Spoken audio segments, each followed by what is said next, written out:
Yo, welcome to an all new, all different Geeks Yo, yo. Unleashed. Um, hold on. Okay, so this is episode 206. I'm Mark.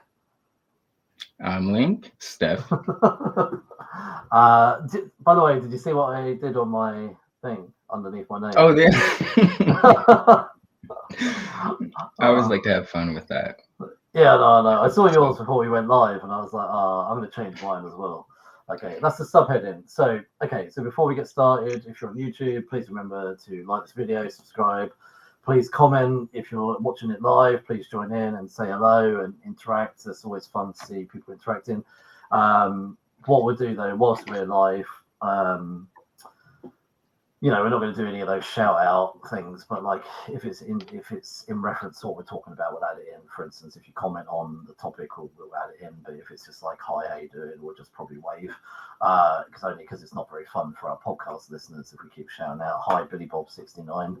And if you are listening on your favorite podcast platform, please remember to again subscribe and leave 5-star reviews on Apple Podcasts, Spotify, Podchaser, etc. Yeah, cool. So you all right, mate?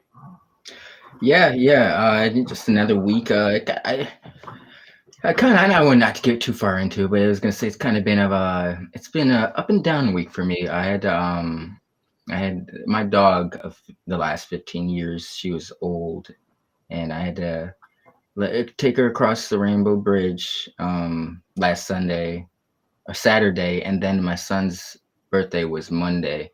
So it wasn't odd, but it was like, I had to put on a happier face than I was really feeling for his, but it was still fun. We had a good time. We took him out to dinner. But yeah, what have I been doing this week though? I have just kind of been reminiscing, I got my dog, I was shy. I've barely a month of being 22.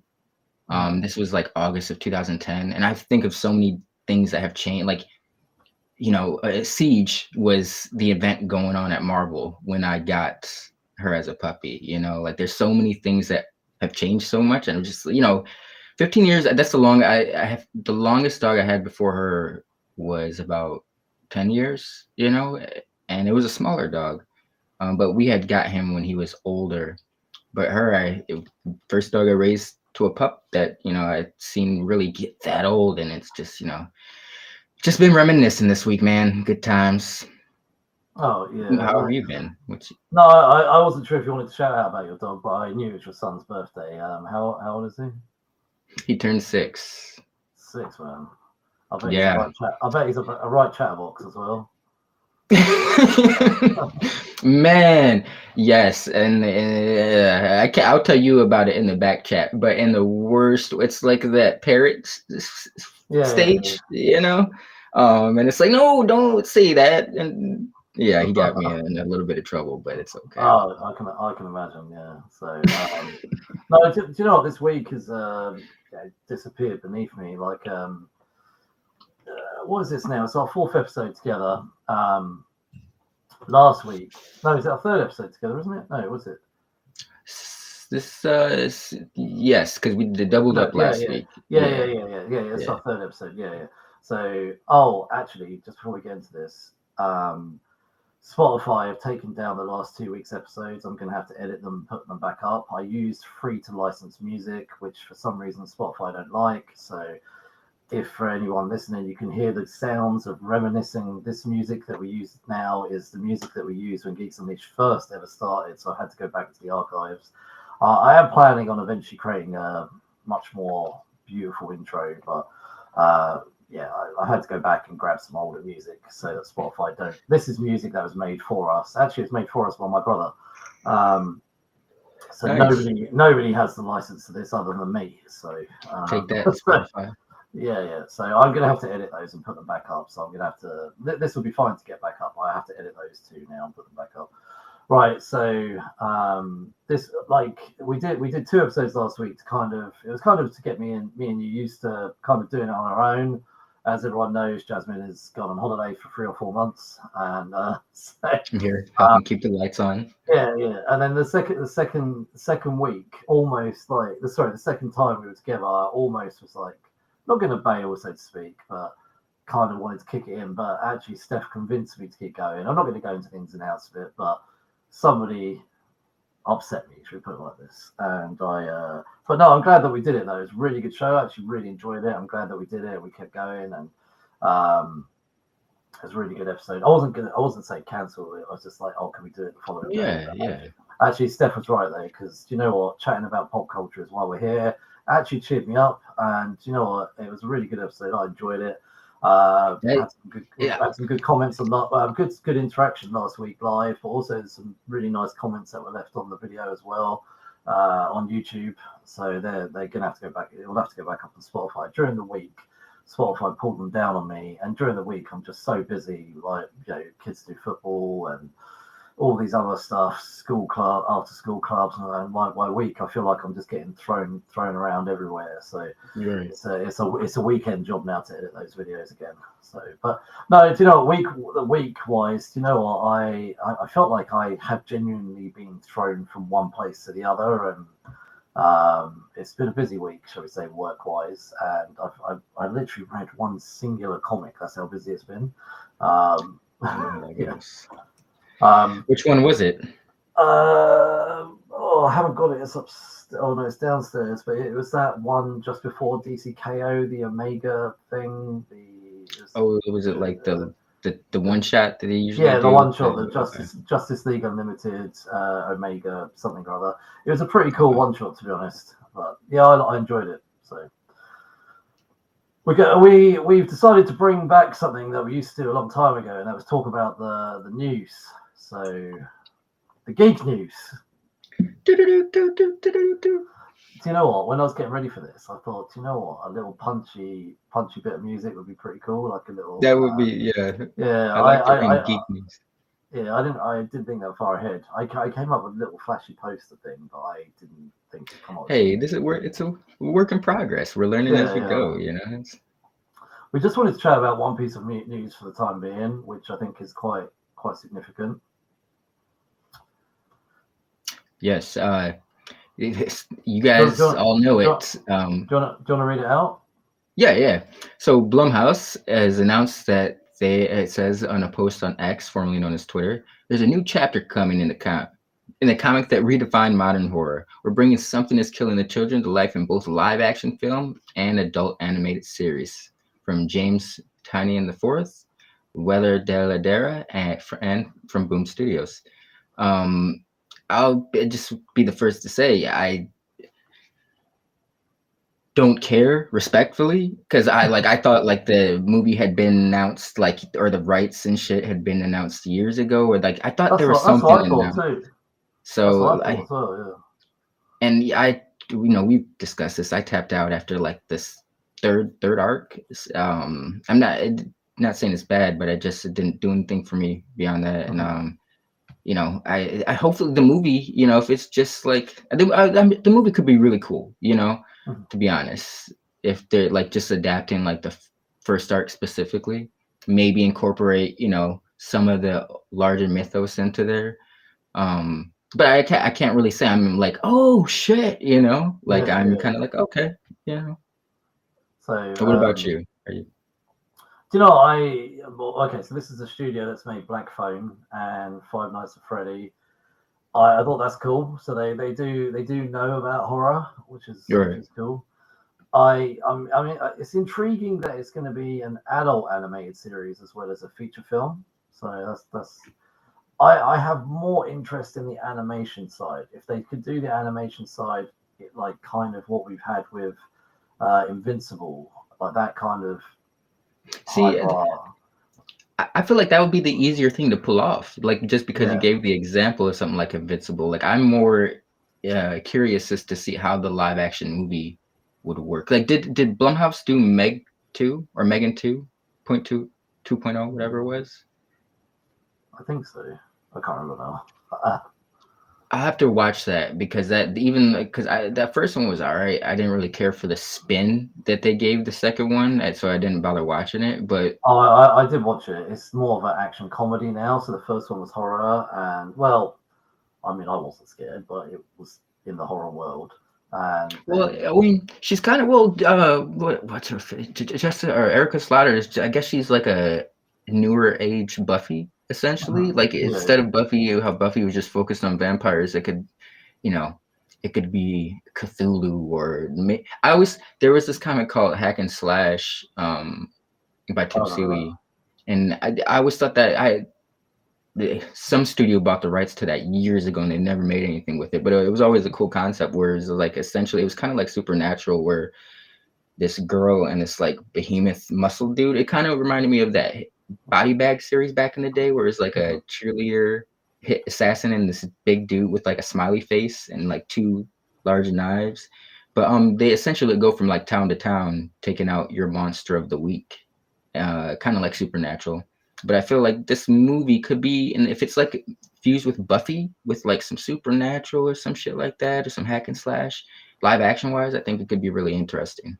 Do you know what? I think I'd probably be more excited if it was if it was a live action TV series like Supernatural, like Wynonna Earp or something like that. I would get Yeah. behind this more if it was episodic, whilst like a long ongoing story. I feel like a live action TV series would allow us to be able to get into all the different houses and the background a lot more.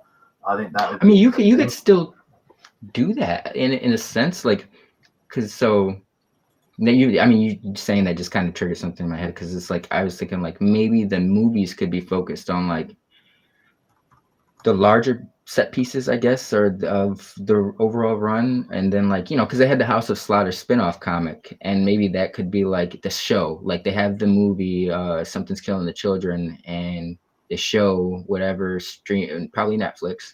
It could be called like House of Slaughter, and that could be like it could be like the world building thing device, where they kind of show different I forget what they're called, slaughterers, like killers, monster Oh yeah, hunters yeah, throughout the ages yeah. or something like that. Maybe show how different houses were established. I think Um, it could work. yeah, well, we'll see what happens. But like, I get what you're saying though, because I have similar feelings to my lack of excitement because read the first 20 issues of Something Is Killing the Children. But Mm. then, like you, I tapped out. Once they started creating all these numerous spin-offs and they were extending the story, I was like, no, I'm done. So I feel like once it's finished, I might go and buy a big collected volume and then sit down and read it. But because he extended it due, money and stuff made him extend it, didn't Yeah, yeah, yeah. he? Yeah. Do you know, whilst we've been talking though, I forgot to grab the other piece of news I saw this week, which actually did intrigue me, which is the Transformers GI Joe animated adult TV series that they're going to create. Oh, I have not That's heard of that. Skybound. Yeah. So I Oh thought wow, that's interesting. I thought so. that's Um, very interesting. If Kirkman's behind that shit, yeah, man, I yeah. mean, So yeah, that's gonna be amazing. Hasbro and Skybound have basically partnered up to Oh, yeah. sorry. I do have one piece of the news I do want to share. In terms of what I was enjoying, there's one thing I enjoyed this week when I wasn't reminiscing. But we were talking about Invincible. There's a new game that just came out called Dispatch, for the Oh, well, PlayStation, I was gonna say, PC. I'll tell you what, nice little segue. What we've been doing this week. Go on, what we've been doing this week. Go on, Steph, what have you been doing this week? All right, yeah, PlayStation Dispatch. It's a game that's very similar to. It's from the their members. They worked for Telltale when they made the Walking Dead games, so it's Mhm. like in that vein. Choose your own, pick your, choose your adventure, pick your choice, multiple choices. But the animation is like so clean. Like at time, you really at times forget you're playing a game. I mean, it's more. I guess it's just an interactive story to the max at this point. But it's like you have to like interact in order for the story to progress. And it's like sometimes I was playing this game like, oh shit, I'm not watching the show. And it's cool because they've already got animated series in development, and I'm assuming they're going to use the graphics from the, I guess, like the cell shaded look from the game. But it was really cool, man. It reminded me, if you like Invincible and stuff like that, it's right up that alley. It's about this dude, Aaron Paul from Breaking Bad, Jesse. He's the voice actor of the main dude, and he plays this dude named Mecha Man, Mhm. whose father was killed, and you're kind of out on a quest for revenge, but you've been injured, so you work at a superhero call center, and you kind of dispatch different heroes for different missions, and it was interesting, really cool. Oh yeah, cool. Yeah. No, do you know what? It makes me think. Well, I have played the Telltale. I think I started playing the Wolf one, the Oh, Wolf Fables. Among Us, yeah, Yeah, that was a yeah, good yeah. one. I, Yeah. I, I never got around to finishing it, but I did start the opening. I think I played the free demo, and it was something I thought that Hmm. would be cool to play. I played it on my phone, and I thought, because I know they sell PlayStation versions, I thought I'd rather get that. And Hmm. it is on my list of things to do. But what you're talking about also reminds me of. Do you remember on the PlayStation 1 and 2, they used to have a lot of click and point games like Broken Sword. I And do remember. I didn't dabble with those back in that era, but I do remember there was one. It was a remake of a Dragon's Lair. I know it was like, I think it was on the yeah, PS2, but I remember renting that game, bro, and just like I wasn't ready for it back then. This maybe I was like maybe 14 years old, maybe 14, 15, and the lack of directions and shit. I'm like, what the fuck am I supposed to? What I? It was cool, beautiful to look at, but it frustrated the shit out of me. Maybe I should try to tackle it now though, as a 37-year-old man, 20 plus years later. I'm a I man with bought a Broken.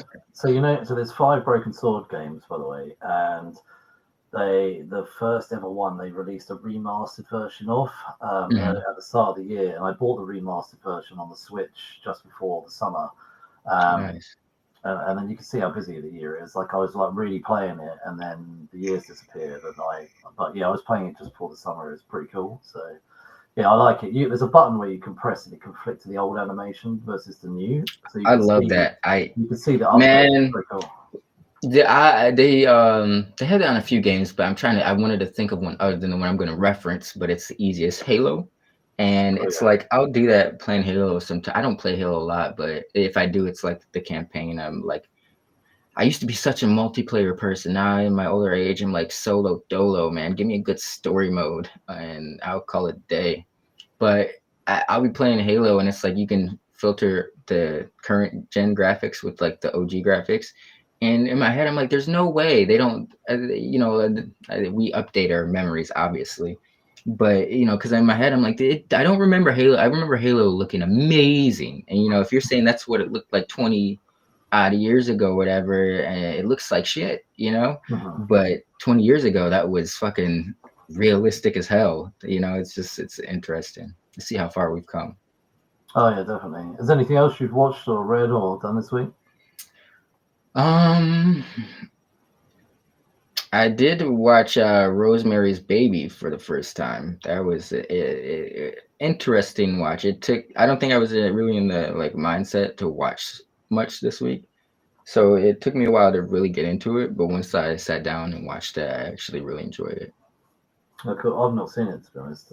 I keep every like I don't know. We have these conversations at home about going back and watching like stuff.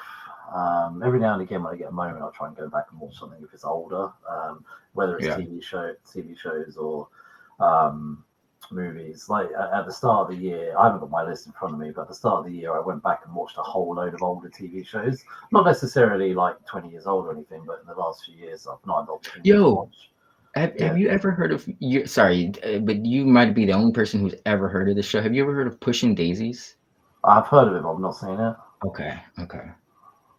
It's Um, I really recommend it, man. It's like it's about I won't go into a tangent, but it's about a pie maker named Ned who can bring people back from the dead, or bring things back from the dead when he touches them. But they just did like the handoff is he can't, once he's brought them back from the dead, he can't ever touch them again. If he does, they'll die again permanently this time. okay. And he kind of becomes like an investigate. He uses that to like as an investigator to like bring back victims who have been recently deceased to kind of like, you know, like who killed you type shit. Mhm. Um, but it's very whimsical. Like it was Brian Fuller is was the showrunner. It only lasted 2 seasons, but it was like it reminded me of like a Tim Burton show. Like the aesthetics of it were very storybookish or very fantasy. But it wasn't like it didn't take place in like Victorian days or anything. It was a modern show, but it was very just whimsical and colorful. I recommend checking it out. It came out like 2007, ended like 2009. Yeah, I know. I do remember it. I just what channel was it on? ABC, if I'm Oh, okay, remembering correctly. okay. I'll have a look into it. Yeah. This week we'll talk about it more next week because I know you're going to catch up. But I've finished off Task, which Oh yeah. you know, when I mentioned earlier that I'd gone earlier in the year, I went through a whole list of shows that I kind of felt I should watch. And Mayor of Easttown with Kate Winslet, I watched, and Task is by the same creator, and apparently they're set in the same universe, but they're not. There's no connection like at all, but they're very similar in style. So yeah, I finished Task this Okay. week. Um, Do you watch Yellowstone? no, it's on my list of things to watch. I'm I was gonna say I gotta check that out. I just heard about it so much. I'm not Westerns can be cool sometimes, but nothing about it screams like, yeah, I really gotta see that. Now I know they've got numerous spin-offs with those, but I'm curious, like, do any of those have anything to do? Like it seems like that's the gimmick now. Like, hey, these are all connected, even though they really could Not just be really, done yeah. in yeah. I watched a two season show, which was 4 episodes each. The first season came out in like 2022, and the second season came out this year. It's called The Ex-Wife, and it's the first season is based off a book, but the second episode was brand new. The setup, you feel like the ex-wife is some crazy, but it's a misdirection. I won't say any more, but New show? I could. Sorry. It's a new show? It came out on Paramount Plus. So season one came out in 2022, and then Okay, okay. season two came out this year. There's no need to go beyond season two. It ends. Oh, okay. So when season one finishes, it feels wrapped up, and then at the last second they throw in a, this could continue sort of thing. Hmm. I'm assuming due to popularity they brought it back for a second season. But yeah, I just binged that like one day. I just kind of watched it all in one go. So, but the show, I tell you what, that I did get obsessed with this week, and I watched 5 episodes of it. It's called The Iris Affair, and do you know Tom Mm. Hollander? Do you know Tom Hollander? Yeah, I heard of him. Um, he's a British actor, and he's kind of the villain of the show. I was just looking it up. Tom Hollander, what's he been in? Um, oh, he played Alfred Pennyworth in the Harley Quinn animated show. He's been in a few things, White Lotus. Um, I'm still on season 1 of White Lotus. I've not seen that yet, but he's Bohemian Rhapsody, show called Taboo. Oh, he played the Prime Minister in Mission Impossible: Rogue Nation. Yeah, he's got a long CV basically. And then the sort of the hero of the show is a lady whose name I will struggle to pronounce. Nimoy, I think, something like that. Shit, it's brilliant. So the premise of this is there's a machine that apparently can fix the world. However, it will have ramifications. The creator of this machine is kind of crazy, Hmm. and he has a code that can activate the machine, and only he knows what it is. But he's got this journal where the code is built into it, but each page is just like, you could, when you open it up, you see like the code is written in circles and then maps and all this kind of stuff.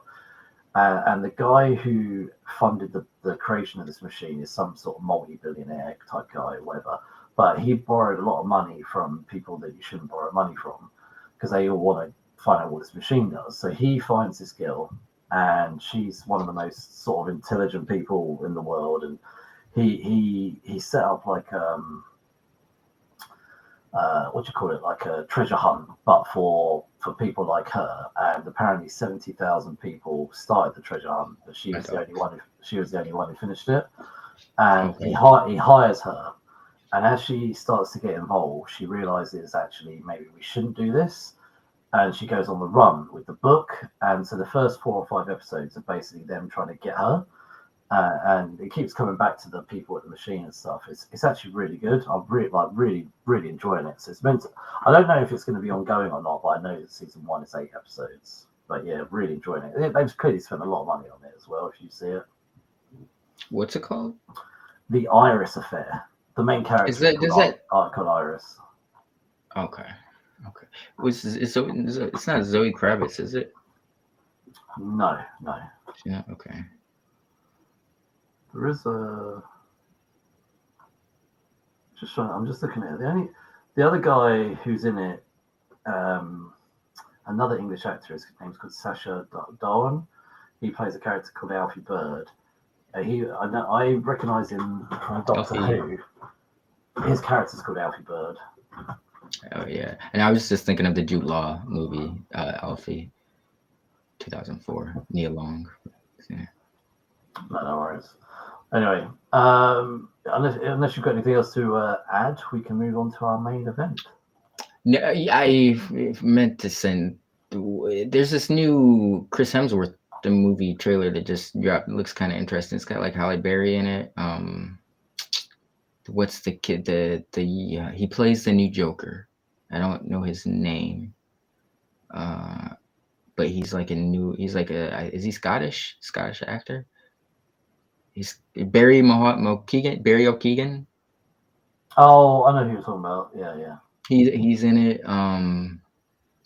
Uh, Task. Mark Ruffalo is in it as well. But Chris Hemsworth, it looks a little different for him. But at the same time, it reminds me of this movie he did called Black Hat. Yeah, like the vibe of it. But he's not like a computer. He's a bank heist. He's like a dude who robs people in this movie, but he's like a computer hacker in Black Hat. But it looked interesting. I was like, okay, glad to see Chris Hemsworth is still out here, not just relying on Thor. Because I hadn't seen him in a movie. I feel like I haven't seen him in a movie since Extraction 2. That was a good film. No, I actually love his Extraction. I think if he ever leaves Thor, like just give us hella Extraction films, I'll be happy because that character is badass. They need to do big screen releases for Extraction. Extraction's a Yeah. really good franchise.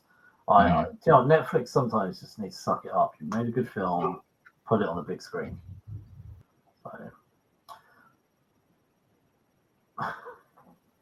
Sorry, my dogs. That's fine. How many dogs have you got? 2 now.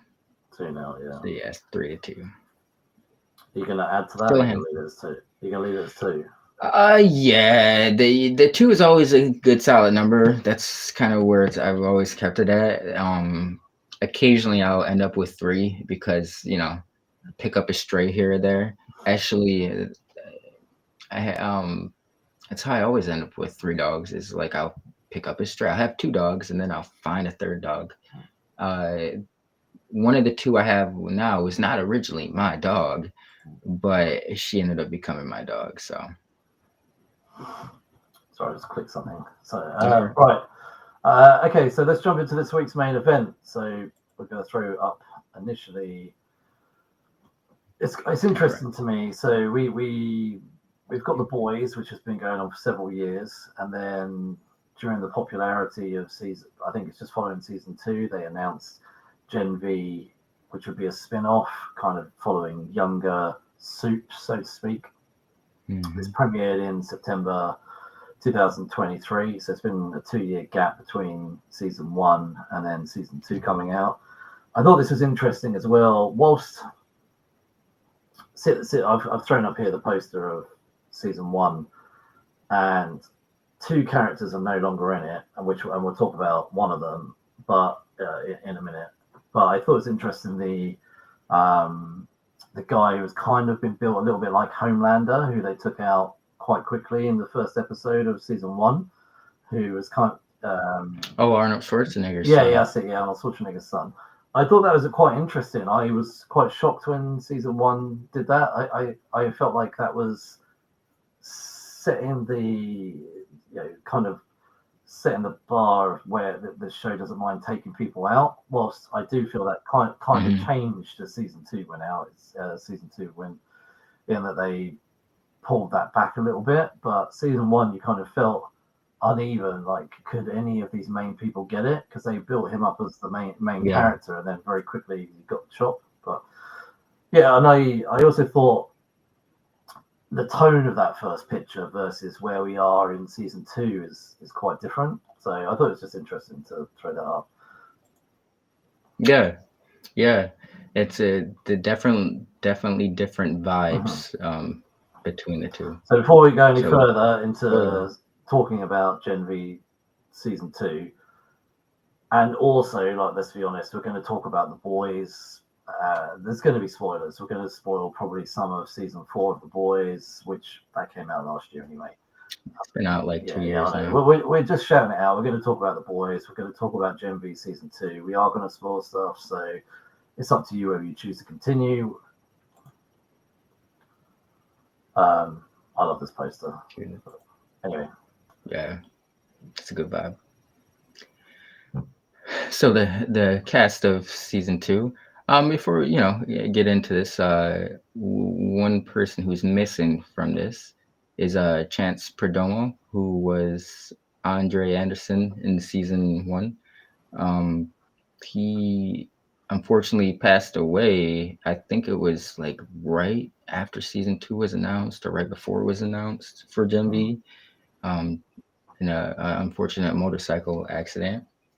But yeah, that sucks. I think he was a great. He was actually one of the great, more appealing parts of season one. One of the more interesting characters, and they really had their work cut out for them with season two. And in a way, I we'll get to that, but it was a sad thing. And you could definitely feel his presence throughout the season of all of season two, even though he's not no longer with mhm. us. But the cast of season two, we'll start with our main badass, Jazz Sinclair as Marie Moreau, Lizzie Broadway as Emma Meyer slash Little Cricket. I didn't know that was her superhero name. Maddie Phillips as Kate Dunlap. The coolest name of the cast, London Thor as Derek La and Jordan Lee. Um, I didn't. That's crazy. Her her character, London Thor's character. Is it A that we were discussing this in the back chat? Is it Asa? Is it Asa? Yeah, I'm not As sure. Asa As German maybe, yeah. as Samuel Riordan. Hamash Linklater. That's my favorite actor of season two. Um, he's been in some good stuff. He was an actor. I was like, what have I seen him in? And I was like, oh, I've been seeing him a lot and quite a bit over the last couple of years. He played Dean Cipher. He was a new character for season two, the villain.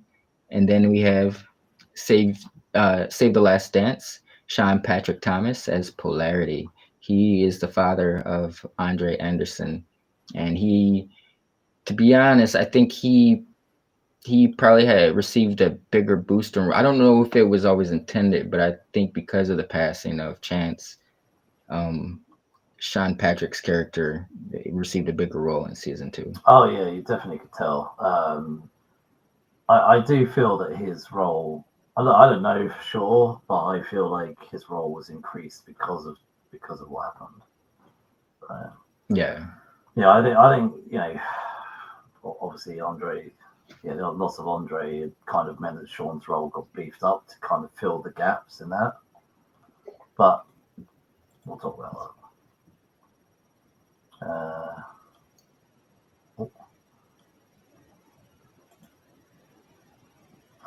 Oh, sorry, I meant to press this.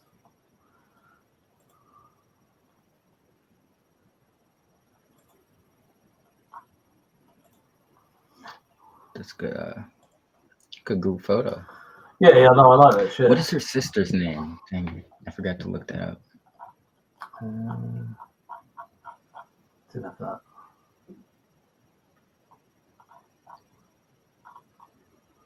Oh, I can't remember now. Anyway, yeah, a lot happened between. I feel okay. There's a lot to talk about, I feel, but I think the main thing me and you were talking about before we got started, and we were both having conversations back and forth. I think that's probably what we should talk about now. Is actually our main thing, that kind of problem, but also you can look Hmm. at it as a problem, but then you can also, I can see like the comic book benefit of it. So this is a show which is a spin-off of The Boys, which is based off a comic book. And as is the thing with all of these comic book properties, the DCU, the MCU, people love a spin-off and they love creating a connected universe. Gen V could never stand on its own. It is a complete integral part of the Boys' overall universe. Season one probably mostly stood on its own off of the foundation of the Boys, where Gen V season Right. two is definitely from the kind of really from the Ramification. ramifications of season four of the Boys, and season one of Gen V. I mean, obviously, you wouldn't watch season two of Gen V without watching season one of Gen V. Sorry, season two of Gen V without watching season one of Gen V. But you'd have to watch the Boys season four before you could jump into this, because at the end of season four, basically the Supes are now in charge. Homelander has really asserted his authority, and they've essentially across all of America. The Starlight and a few others have now built the resistance. All of the Boys' characters have all been, all of a lot of the human ones have all been arrested, etc. Where Starlight and a few other powered ones have managed to escape. Throughout season two as well, Starlight did show a little bit here and there, and essentially we've got this whole resistance movement. So I said to you, my take on it is a bit like when you've got a comic book event like Civil War, and it like from Marvel, and then they create the spin-off. Remember Frontline, the spin-off they created, from Civil War. Ben Yeah, yeah, Urich. yeah. To me, this is what the Gen V is. It's kind of an essential spin-off now of the main event. So the Boys is essentially is the main event, and Gen Right. V has become an essential spin-off that if this was a comic, you'd have to buy it. That's how it's become now. And my reason and my thoughts on this were, look, I don't know why they obviously created money wise, more content for Amazon. But as we go into season five, there's no way these characters are not going to be in season five of the Boys. And my thoughts on this were, when you watch Star Trek and you get all those red shirts and they get killed off and you don't care, the resistance was going to be quite small. So I feel like this gives Starlight a bigger crew, but also people that may become expendable. And if you think about this whole cast of Gen V, these are people now that over 2 seasons we've started to care about. So if they do feel brave enough to give any of them the chop in season five of the Boys, we're going to be invested in those characters. But if these were just random people that Starlight had grabbed together between season 4 and 5, I don't think we care about any of them. But we're quite invested in these people now, and this also gives.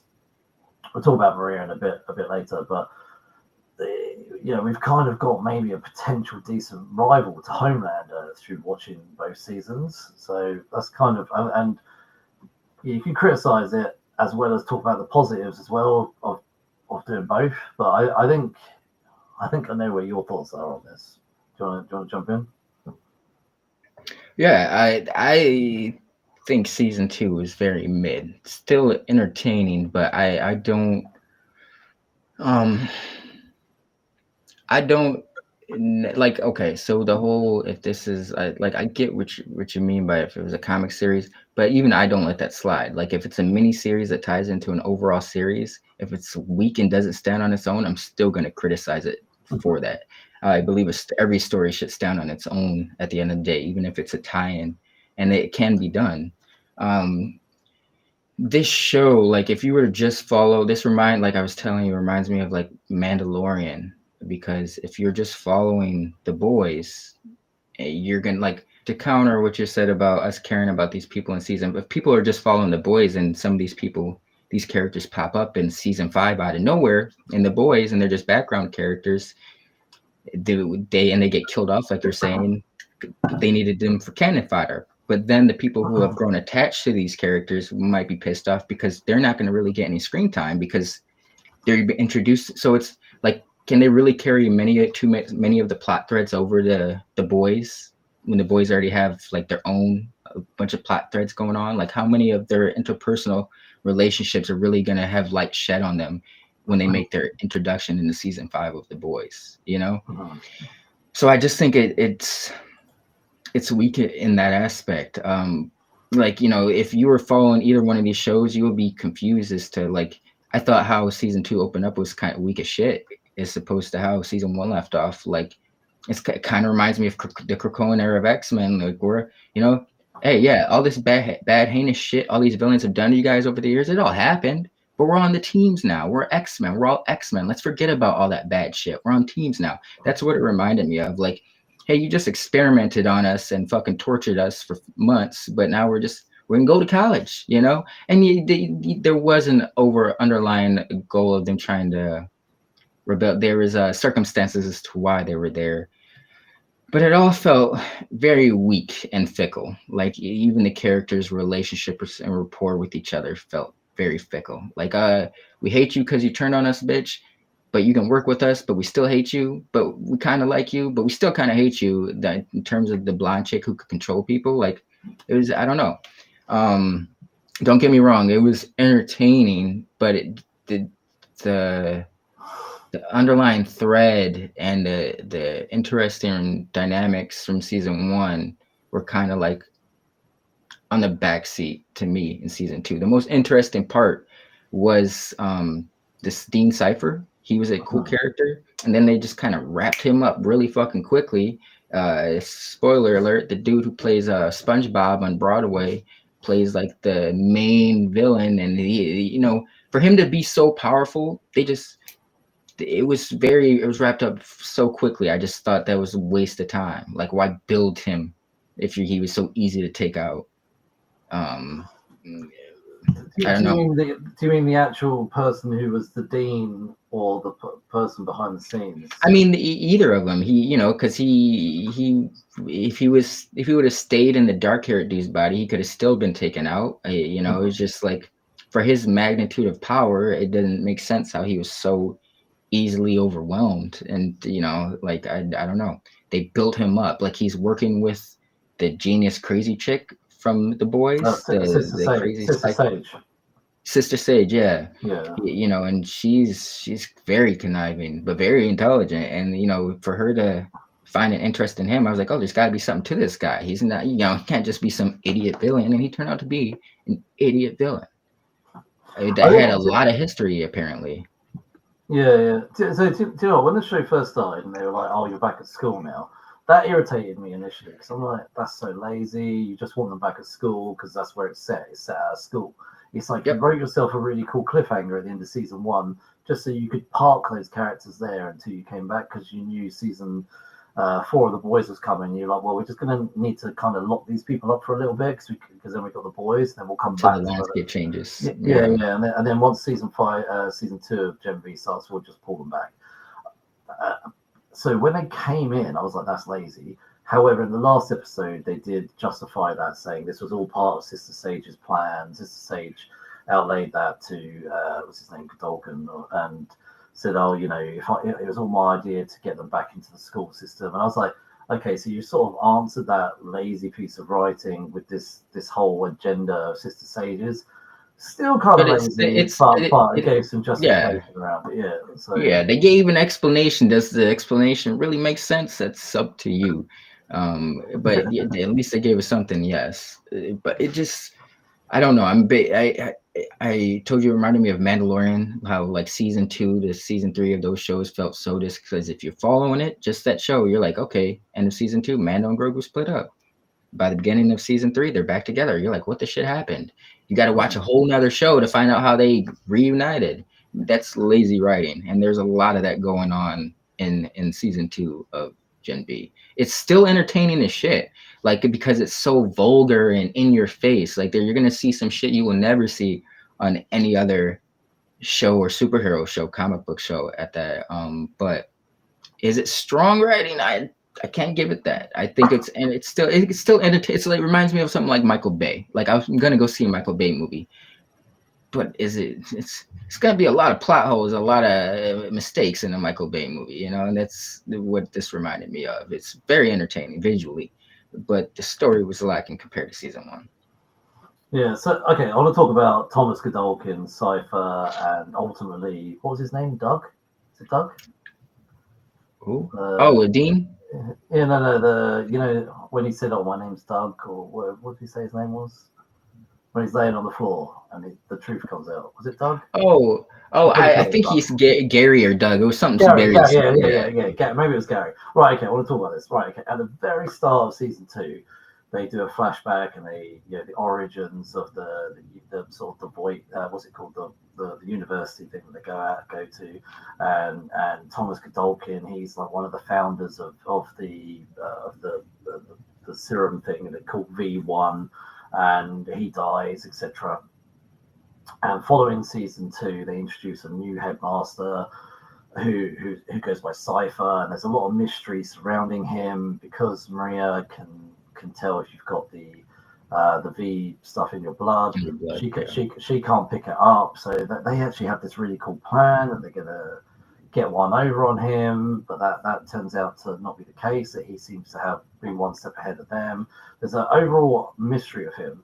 However, Cypher to me, I think is like one of the coolest characters in this, like, and especially villains. He's like the villain you really want to, you really want to get him. You like, Yeah.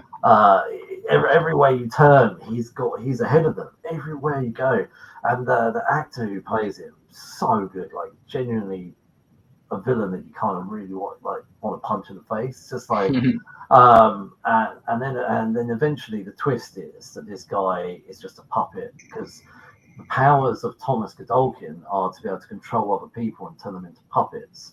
And this guy, who is the new headmaster of the whole school, is a puppet that we don't realize until the end, when there's a sort of a final confrontation, because they know that they got this bird victim guy, and we don't know who it is, but we assume I he's thought that was Stormfront at first, like just because I was like, he seemed like before they revealed his origin, they just hinting at him having longevity.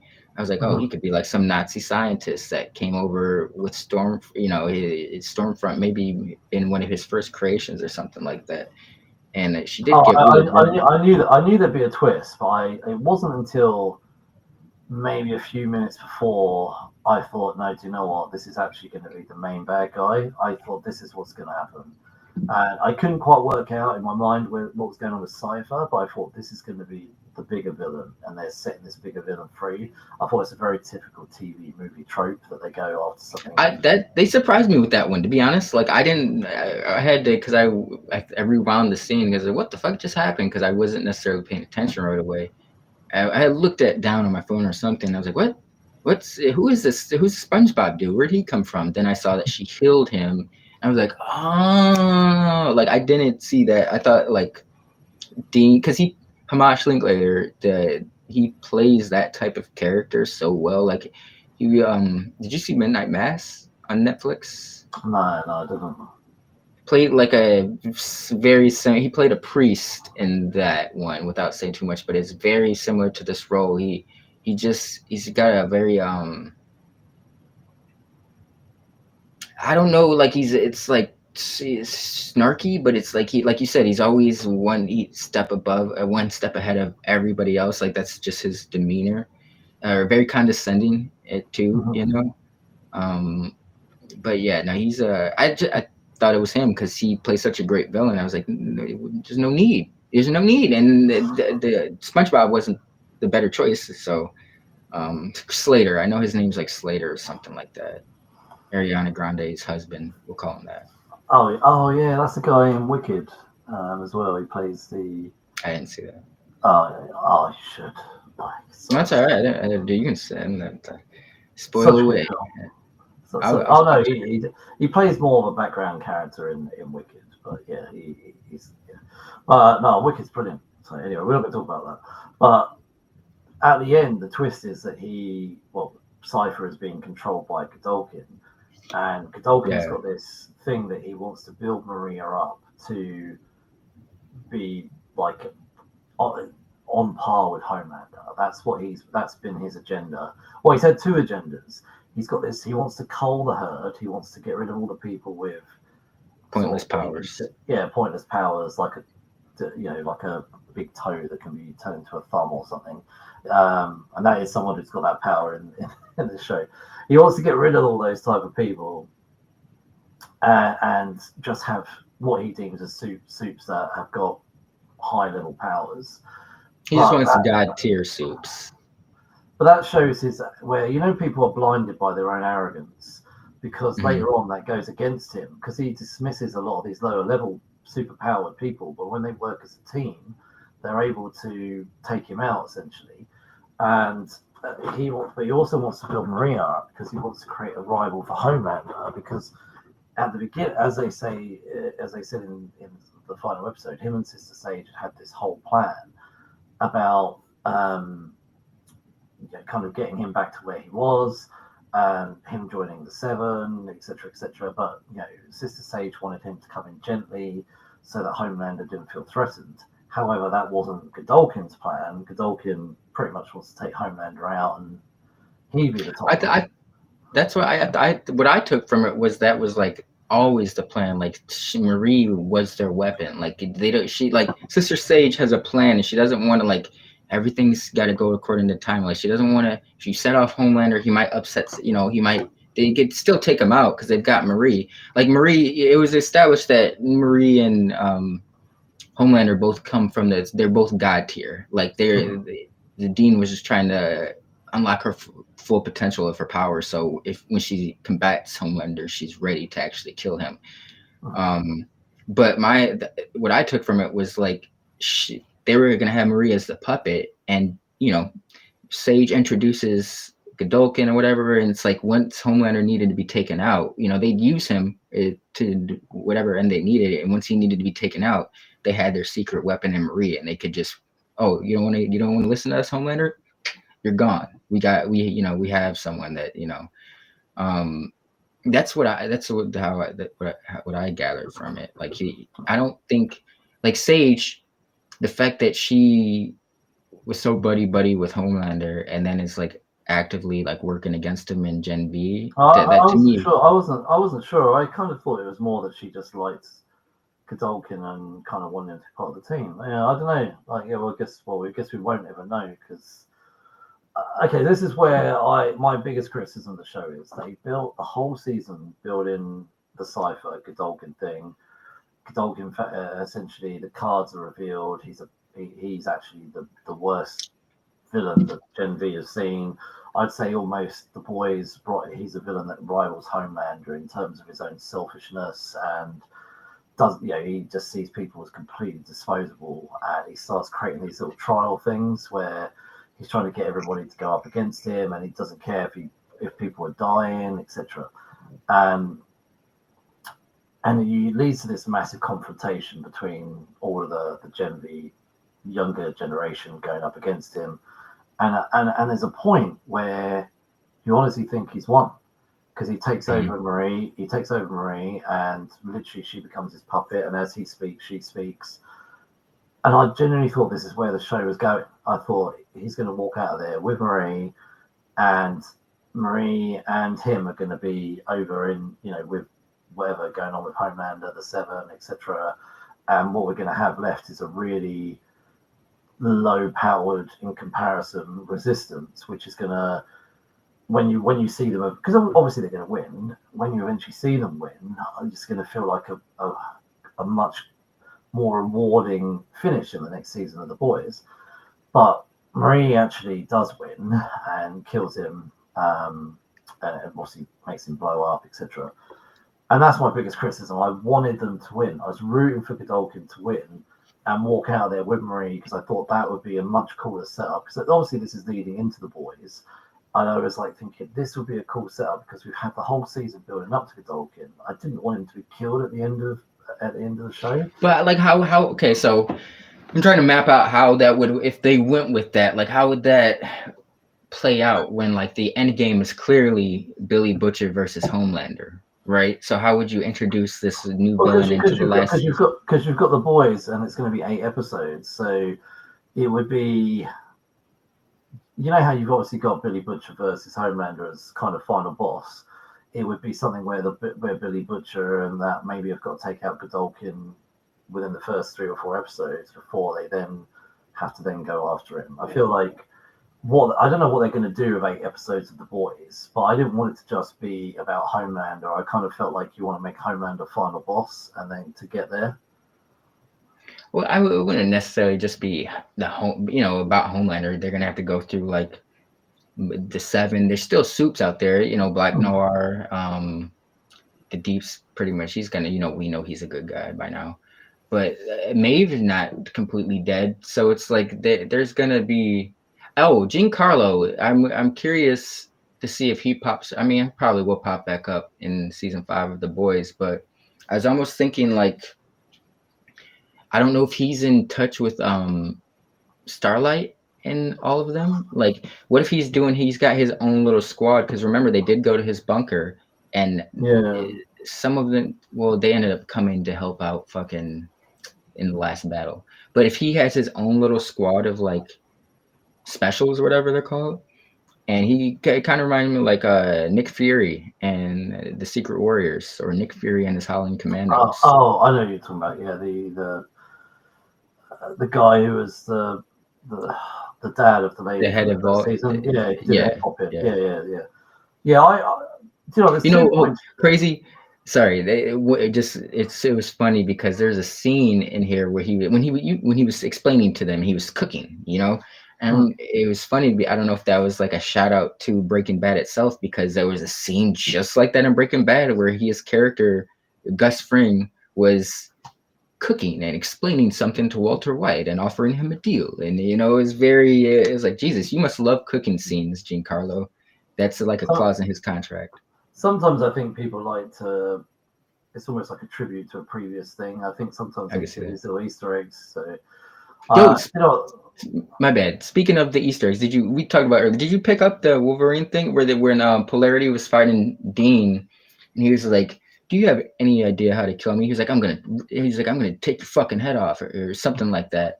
Or it reminded me of the Wolverine Origins. It was in the trailer. I don't know if they made it into the movie, but there was one scene in the trailer where Sabretooth, Liev Schreiber, was like, "Do you even have any idea how to kill me?" And Hugh Jackman as Wolverine was like, "I'm gonna cut your goddamn head off, see if that works."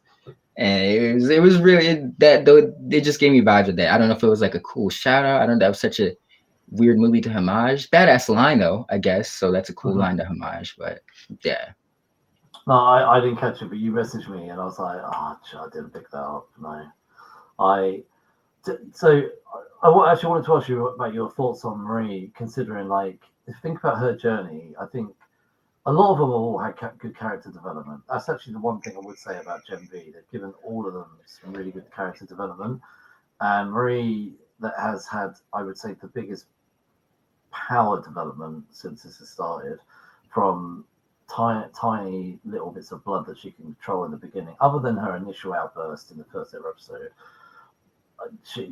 the growth that her power is on now to where it is, where she can pretty much resurrect people almost. So, I just wonder what do you think about that sort of journey?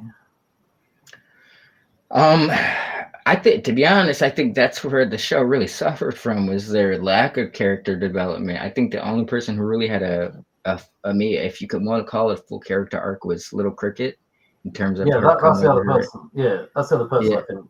But in terms of personality, I don't think like Marie really changed from much from C. She was a bit more of a loner, but it's like she's still kind of a loner when the show ends, because it's like she's embraced the group, but she's still willing to go off on her own and handle shit on her own. So it's like not many characters changed from season 1 to see the only person who distinctly changed, like the blonde-haired chick who can control people.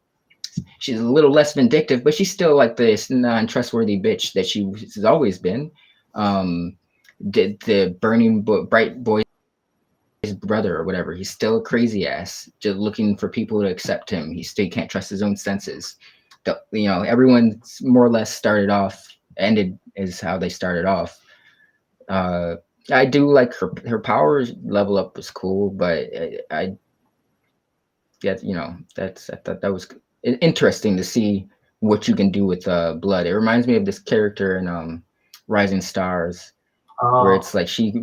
she do you remember Yeah, this yeah, issue? yeah. She's like Yeah. she had telekinetic powers, but she could only move small things. It wasn't like she could move boulders. It was like marbles or something like that. But that meant she could like pop a blood vessel in someone's head and shit, and not be detected or something like that. She became like this hardcore assassin. You wouldn't think like, oh, because when she was describing her powers, like I could only move a pebble. I'm like, yeah, that'd be weak as fuck, having telekinetic powers and you can only move small things until you think of what you can move that's small. Uh, okay, so got a question here. Is it worth a damn that tried the first episode and couldn't get past it? It's entertaining. Look, I actually think overall seasons 1 and 2 are entertaining. I would say that if you are a boys fan, definitely watch it. And I would say that it adds to the mythology and the lore of the boys overall because we get past the, like you say, the Butcher versus Homelander. You go outside of that and get to see a lot more Right. history in regards to the soups and that kind of thing. And by the way, there are other spin-offs coming. Is it Voight Rising? Have you heard of that? Yes, that's a Yeah, prequel, yeah, it's a right? prequel. Jensen Yeah. Ackles. Yeah, I'm glad he's getting. I know he's on other shows, but I just prefer him in certain things, so I'll watch this Oh, show. Jensen Ackles. I love Jensen Ackles.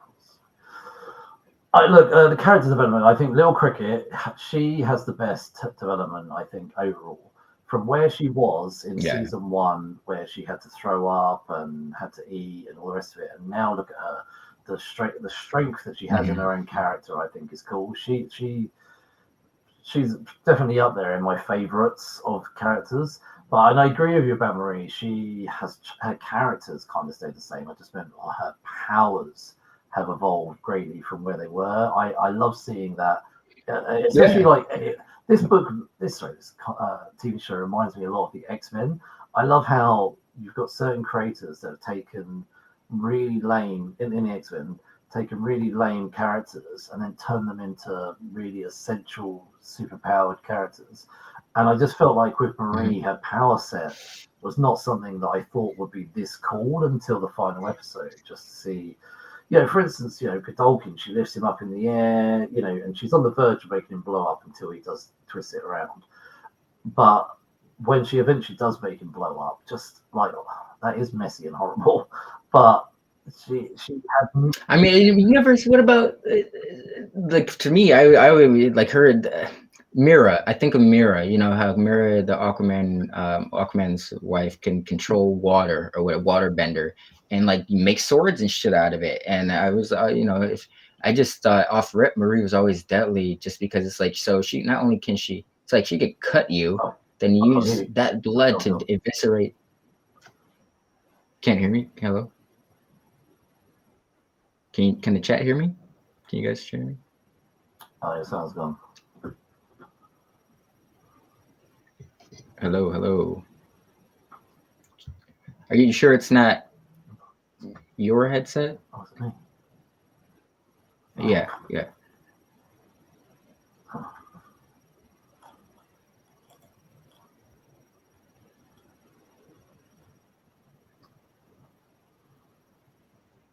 I see my mouthpiece moving. Hello?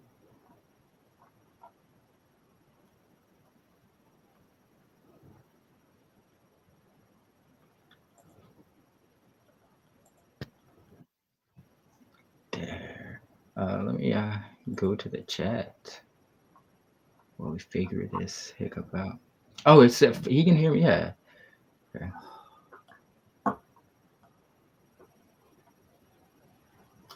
Yo, yeah, it's second. Jensen Ackles. That's actually who I wanted to be. Like before Chris Evans was cast, I wanted Jensen Ackles as Captain America, just because they were going like the Ultimates route. I heard that. So I've changed it to something else. I've no idea what's happened with my headphones. Okay.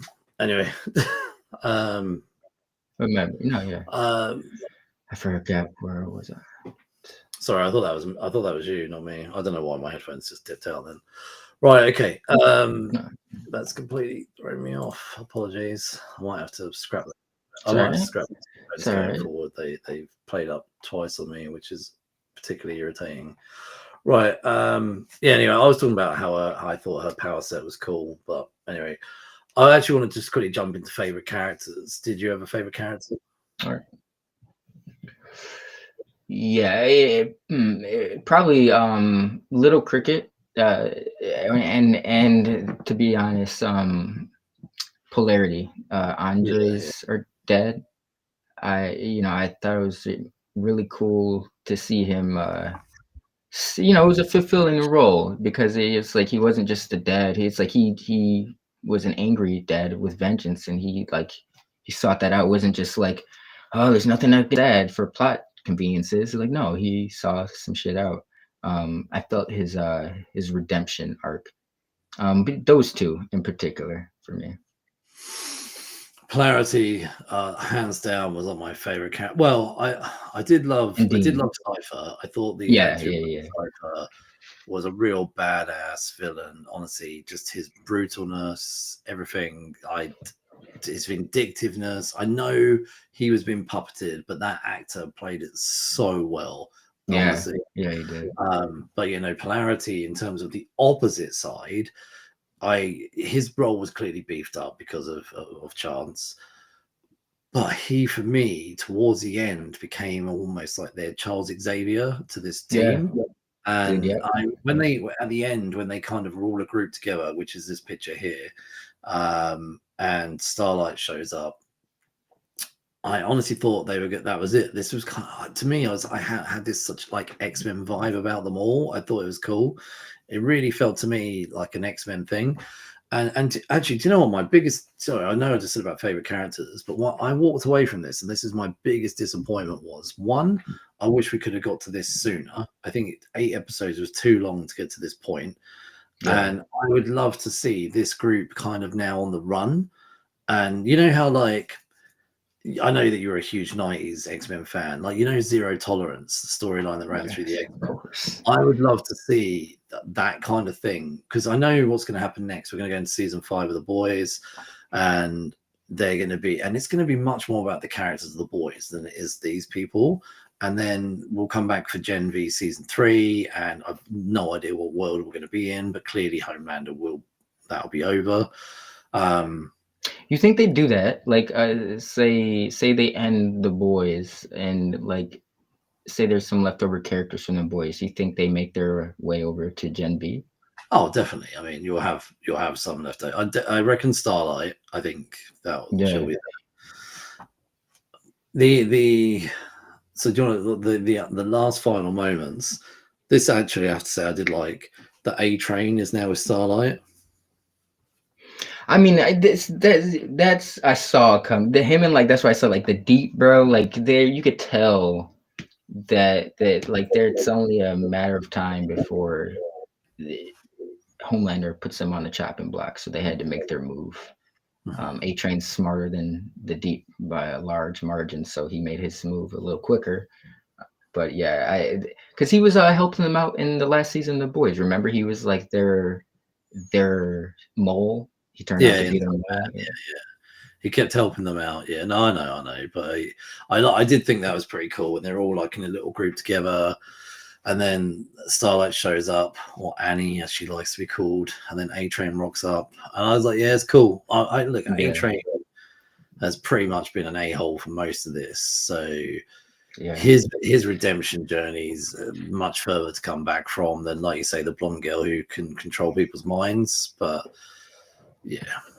Anyway, overall, what do you think season 2? It was entertaining. I think you put it very aptly. That if you are a fan of The Boys, then you'll probably enjoy season 2. But me personally, I think it was a step down from season 1. Mm-hmm. Like all bang,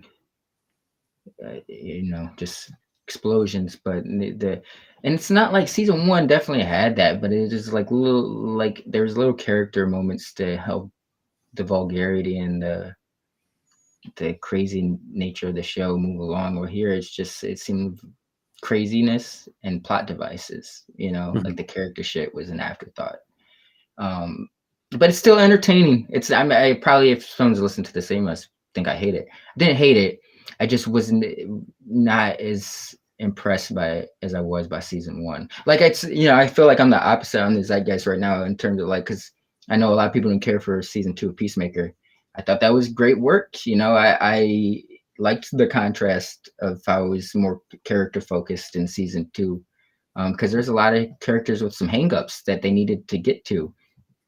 We like what like we said earlier with this, like what character arcs do we really have? At least in Peacemaker 2 seasons, full character arcs for the cast. I can't say the same for Gen V season 2. Mhm. Yeah. I'll pull us back up.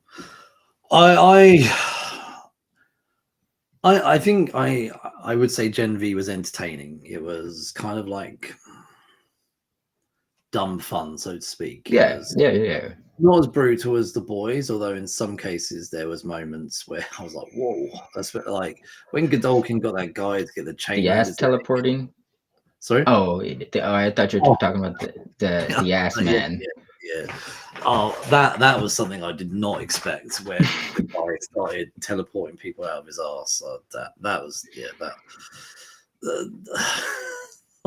This is some powers are never going to be in the X-Men, but yeah. But yeah, the arse teleporting. No, that was a bit much, but I kind of laughed. So, but no, when Godolkin got out and got that guy to get his chain and kill himself, basically, I was like, damn. I was like, this guy. I thought this guy's as brutal as Homelander. And that was like a beast character, essentially. Like, y'all just tell that dude to hit the books. You can have yourself a future beast right there. Because you just said his feet became like his toes became opposable thumbs. So essentially, he was just like beast. He could. I don't know if he was agile as beast, but it's like he could hang upside down. Yeah, it's kind of pointless, but you let him try to live up to his full potential before you just. I mean, he wasn't a grown adult diaper with a dog chain around his neck. So take that for what you will. Yeah, no, I think if you're going to let someone do that to you, then yeah, you're was it was it survival of the fittest or whatever? Yeah, he was not going to make it through life. Definitely not. Probably well anyway. Remember, he wasn't even the bottom 10th percentile. He was like more realistically, he was probably like the bottom 2% before he like himself. Yeah. Well, okay, so I think for me, I'd give this a 3 out of 5. What about you? Yeah, I'd give it a solid 3 out of 5. It's entertaining, it's fun. But Fox made a great point about the boys. I think it translates with this show is that it's like the vulgarity sometimes it's like it's just there to be vulgar, and that's fine. That's that's kind of what the boys hinges on, but there can be heart to it. We've seen from the boys and even season 1 of Gen V that you can have those vulgar moments intertwined with heartfelt. I don't think that I wouldn't say that this show really had much in the way of vulgar. No, not especially not compared to like season 1. I guess, like, to be honest, there's like a lot of ass stuff in the second season of Gen V I too. do not. In season 1, I would say there was a bit more vulgar of Gen V. This season was not like that at all. So because they had to move all these plot. It was all about moving the plot along. This was just a puzzle piece show, while Gen V season 1 was more like its own thing. And I think what I said to you was that I kind of compared this to Back to the Future 2. Back to the Future 2 was never a standalone film. It was a joining film, it's a great film. I love it, but you could never watch that without seeing 1 or 3 if you've never seen it. I feel like you could, though. Like okay, so you could watch 2 and understand the reference points of like, okay, he's done this before. I feel like it's almost maybe like Well, I think they all kind of like work on. Maybe 2 is the weakest in that aspect, but you could still, because I feel like 2 was the first one I saw, and it's like, I could understand the concept. Okay, this is a dude who's traveled back in time before. He's making, he's made mistakes, and because of his travel through time, and it's coming back to bite him in the ass. Like but I get what you mean. I get what But you mean. yeah, for me, it's like a stepping stone between to get from 1 to 3. You have to go. Yeah. You have to watch 2, and I feel like this Gen V season is a stepping stone between season 4 of The Boys and season 5. I think. Well, look, we don't know what season 5 is going to be about, but I feel Maria has been built up to be a potential rival to Homelander, and that's true. That's true. I think that's the only aspect of it, though. Like but I don't think you need, if you're following The Boys. I don't think season 2 of this is integral into going into season 5. Like I really like. Okay, so remember when after season 1 of this show, when the schizo dude and the chick who could control people, the blonde, they showed up in season 4 of The Boys, right? That was they had no lines. They were just helping. It was like a throwaway scene. Those could have been. It's almost like the James Gunn Peacemaker season 1 Justice League scene. You know how you explain that in 0.2 seconds in the opening intro? Like that's how throwaway that scene was. They could have been any of the supers helping them, because it wasn't even, it was barely referenced in season 2, so it's like I could see that being the same route for season 5. Like Marie might pop up towards the end or something, like, oh, we've got a character. I don't know. I really don't see how it's really going to mesh well. It's going to be sloppy writing no matter what, because if Marie pops up, if people have only been following The Boys, they're going to be like, who the hell is this? So I'm curious to see what they do with it. Right. A comment here. I'm disappointed that Soldier Boy didn't ever beat the loving snot out of Homelander. He and Butcher said it does him justice. Well, they were pretty close to it, and then Homelander got away, and then the revelation that Soldier Boy actually is his dad. However, the last season of The Boys does end with them finding Soldier Boy. So I'm seeing that. I think season 4 or 5 of The Boys is going to be pretty crazy. We're going to have Soldier Boy. We're going to have Marie. It's going to be an interesting season. I'm looking forward to it. Yeah, I definitely want to see how it all comes together in a final accumulation. Yeah, I think as a fan of the franchise and someone who's followed along, I'm interested to see how The Boys plays out, and it's going to be weird once it's finished that Gen V will carry on. So. Is that confirmed though? I'm pretty sure. Season 3? I'm pretty sure I saw.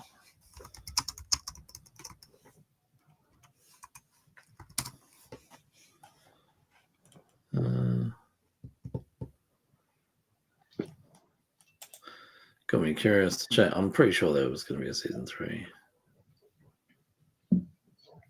Because it seems like Peacemaker should have a season 3 as well, but we're not getting that.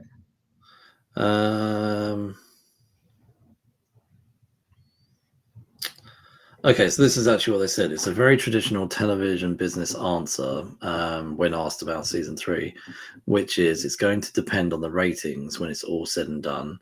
We have more Gen V story to tell. We have a really fun pitch for season 3. I really hope we get to do it, but it's up to the audience and the television gods. Okay. How have the ratings been doing for season 2?